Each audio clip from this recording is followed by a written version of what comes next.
अगला प्रश्न संख्या 13 से डॉक्टर संग्राम सिंह।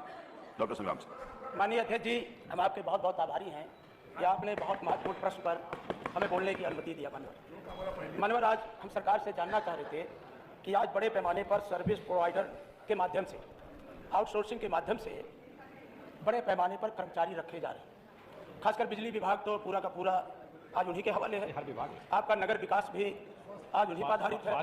स्वास्थ्य विभाग भी, जो बड़े विभाग है, आज आउटसोर्सिंग के माध्यम से कर्मचारी रखे जा रहे हैं। तो मैंने सरकार से जानना चाहता, क्या आप उनके लिए कोई नियमावली बनाने जा रहे हैं? क्या ऐसे लोगों को आप नियमित करने जा रहे हैं? तो सरकार ने जवाब दिया कि नहीं, इसके माध्यम से लिए जाने वाले कर्मी राज्य सरकार द्वारा नियुक्त कर्मी नहीं। तो मैं जानना चाहता हूँ, जब आप सब कुछ पहली बार कर रहे हैं, तो आखिर इतने बड़े पैमाने पर जब इतने बड़े बड़े विभाग हैं और आप सरकारी खजाने से आप इनको पैसा भी देते हैं, तो आखिर सरकार की क्या मजबूरी है कि बेरोजगारों को दर दर भटकना भी पड़ रहा है, उन्हें ठोकरें भी खानी पड़ रही है, और जो उन्हें ट्रेंड होने के बावजूद भी जो कम वेतन मिलता है आउटसोर्सिंग कर्मी, उस पर भी आप कंपनियों को बैठा दिए, एक नया सामान पैदा कर दिए जो उनके ऊपर कमीशन लेने का काम करता है। आपकी सरकार तो विद्वता से भरीपूर्ण सरकार है। कौन आपको राय दे रहा है, क्यों ऐसा हो रहा है, समझ से हम सबके परे है।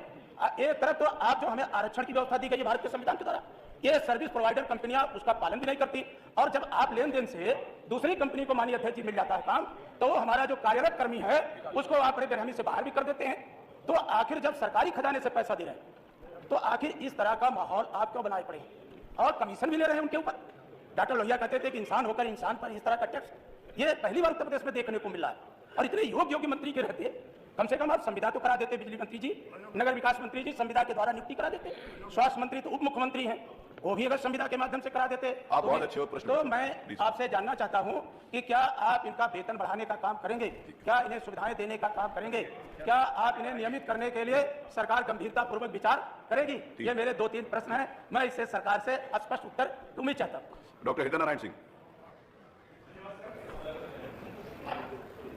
मैं आपका आभारी हूं कि 2 साल बीतने के बाद पहली बार यहां पे तारांकित प्रश्न पूछने का अवसर प्राप्त हुआ। बहुत बहुत धन्यवाद आपका। इस लाइन से मैं शुरू करता हूं कि सरकार में नौकरियां बस आंकड़ों का खेल, झूठे वादों, झूठे नारों से बस। अगर सीधा प्रश्न बताइए।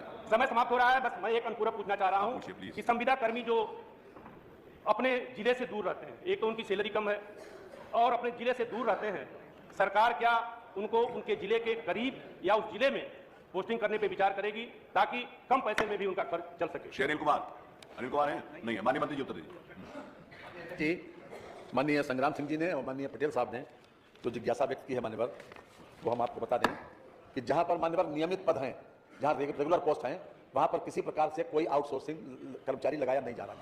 ये व्यवस्था सरकार दे चुकी है। दूसरी बात, आप उनकी सर्विस की सिक्योरिटी या उन लोगों के हित की बात कर रहे हैं। हमने पहले से जो शासनादेश जारी किया है उसके हम 3-4 बिंदु मान्यवर बता दें, तब तक टाइम हो रहा है। ये जेम पोर्टल से उनका सिलेक्शन हो रहा है मान्यवर।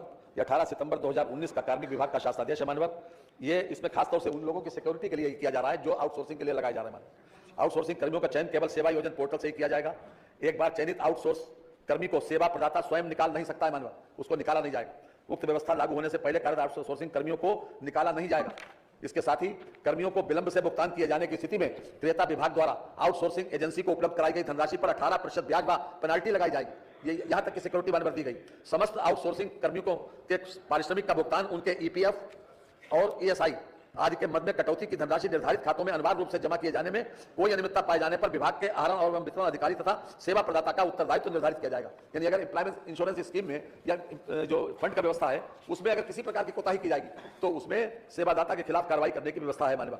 और मानदेय भी किसी प्रकार से न्यूनतम मानदेय से कम नहीं होगा, और खासतौर से स्किल और अनस्किल की भी इसमें व्यवस्था दी गई मान्यवर। इसलिए उन लोगों की जीवन यापन की व्यवस्था तो जरूर है, कर रहे हैं, और अभी फिलहाल कोई उनके परमानेंट होने की कोई योजना नहीं है मान्यवर। प्रश्नकाल समाप्त हुआ। आज हमारे बीच में नेपाल का parliamentary committee on international relations and tourism के संबंधित जो कमेटी है उनकी पार्लियामेंट की, वो श्री राज किशोर यादव जी के नेतृत्व में हमारे पास यहाँ गवर्नर्स गैलरी में उपस्थित हैं।